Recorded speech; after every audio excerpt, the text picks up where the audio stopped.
In today's video, I'm going to be diving in through the fat loss blueprint from A to Z and show you the exact steps you want to take to achieve your dream body for life. We're going to dive into nutrition, your training, things along the lines of metabolic adaptation, cardio, supplementation, and probably a few things in between as well because I like to talk a lot. So diving into everything, guys, I want to give you an equation that I want you to remember that's going to completely change the formula for you. Remember, your diet influences your body weight, your training influences your body composition. You can't do both at the same time. You can't use your diet to create the shape you're after. That's going to come back from training. Nor can you actually use your training to create fat loss because the amount of calories you burn through a workout is far too little. Like, for context, you do a gnarly leg workout. If you train completely hard, bearing in mind you rest a lot, you probably have more rest than actual working out time. You probably don't burn many more calories than about 200 at the maximum. So you can really see here, diet to lose fat, train to build shape, good muscle, and look good when you reveal the fat. So now, hierarchy of importance, guys, when it comes to fat loss, the first thing we're looking at is nutrition, right? Within that, you may have heard the term before, you want to be in a calorie deficit to fuel the weight loss. Calorie deficit is basically, you've got your calorie maintenance, which is basically the amount of calories your body needs to maintain its current body weight. A deficit is below that, so you're actually going to eat less than your body burns. Your calorie surplus is beyond that, where you're going to eat more than your body burns, meaning extra stored energy is going to be left at the end of the day. Now, if you go in the calorie deficit, if there's a net deficit, your body then has to tap into stored energy, aka body fat, which is just stored energy at the same time, to then use that to burn the extra calories through stored body fat, to then have you kind of offset and compensate for the deficit. So you can see here, the extra deficit will come back from fat storage if you're training well as well. So first in calorie deficit, we're going to calculate that for you if you want other programs, but if you want a rough equation, you can use a calorie calculator. I'll be using 3. You can use Harris Benedict, the Precision Nutrition. You can use a lot of different ones and get the average calorie deficit for these 3. So then kind of have it in place and you can use the average of those 3. That then is going to give you the numbers. You're then going to use that to create the fat loss you want by sticking to that for 7 to 14 days. 14 days ideally to see how that 14-day period has planned out for you and if your scale weight's changing or not. So at the start, you may gain weight, you may lose weight, but over 14 days, you will see a good amount of data, see where that scale is trending, and that trend is what you're really looking forward to. Because if it goes up, goes down, it's going to happen. Like, I was 73 this morning and 70 last morning. Doesn't matter. We've not gained 3 kilos overnight. It's just fluctuation. We're bringing you back 71 tomorrow. So it will shift quite a lot, about 2 to 4% daily, completely normal. So once you get the calories in there, guys, you can look into macros. Typically, for most people, I'd be focused on protein. 1 gram of protein per pound of the body weight. If you're lighter, you can go a little bit less as well, of course, based on your calories, but we'll obviously personalize that for you. But I typically recommend around 1 gram per pound of body weight. Now, the second thing I wanted to dive into is training is going to be there to shape the physique you're after. Think of it as this: your strength training is your entree, your cardio is your appetizer. Sometimes it's nice to have the appetizer, because it makes a nice addition to the meal. It's good to have some good starters, but you definitely don't need it, but the remains remain the same. And that's always going to be the bulk of the meal. So strength over cardio, not because it's going to burn more calories, but it's going to create the physique you're after by building more shape. With your training, be focused on strength and to look good. Remember, the stronger you are, the stronger you look.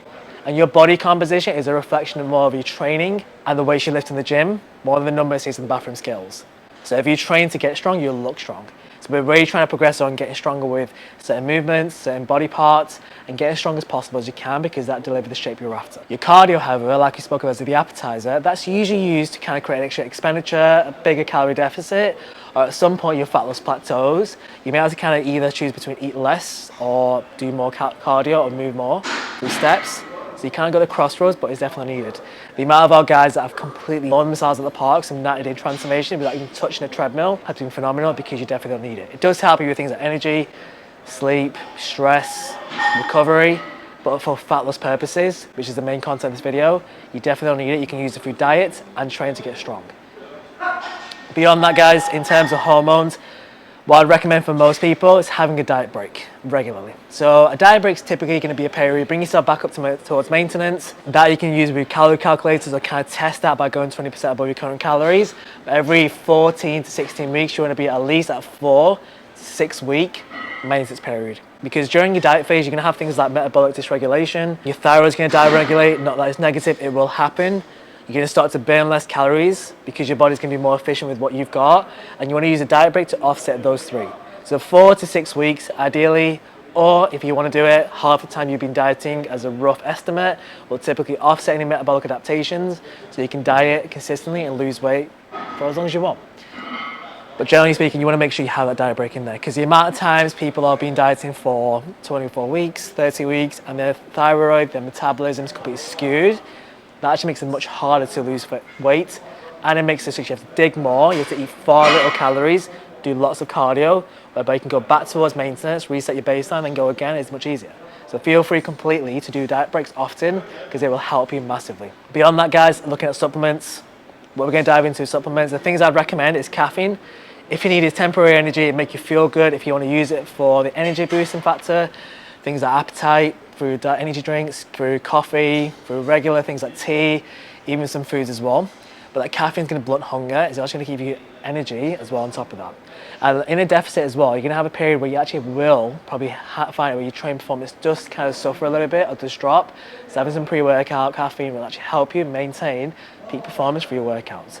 I'll typically recommend it for most people. At some point, it's going to be an absolute, I'm not going to say necessity, but it's going to be close to that to make sure you can actually get the results you're after.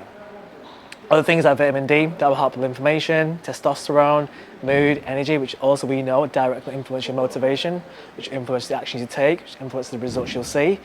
And also on top of that, vitamin C if you're not getting enough veg, or for insurance policy as well. Think of that as an insurance policy, because having some good fruit and veg within your diet is probably going to help you, because you'll have bigger meals within your plate while eating little food and rabbit food, which we don't really want to do. So having that will obviously kind of offset some days where you don't have as much fruit or veg, or usually when your calories go too low, you don't want vitamin deficiency. Past that, guys, you can also look into things if you're following a plant-based diet, like EAAs, essential amino acids.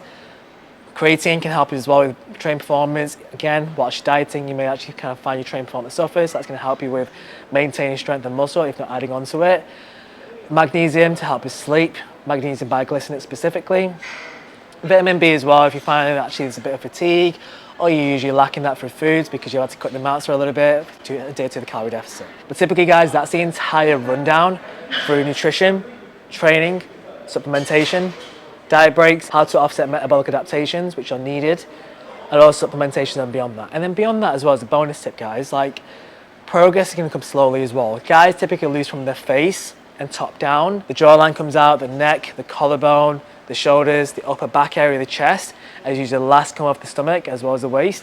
Women a lot differently, usually from the lower limbs back up as well. But just remember that fat loss will happen, and we're really chasing that over time, not just overnight success, because you'll see now if you can impress the future version of yourself by staying within the course, get the results you're after. And the amount of times when people have seen scale weight fluctuations or it's gone up a little bit and they're throwing the towel, guarantee you will regret that.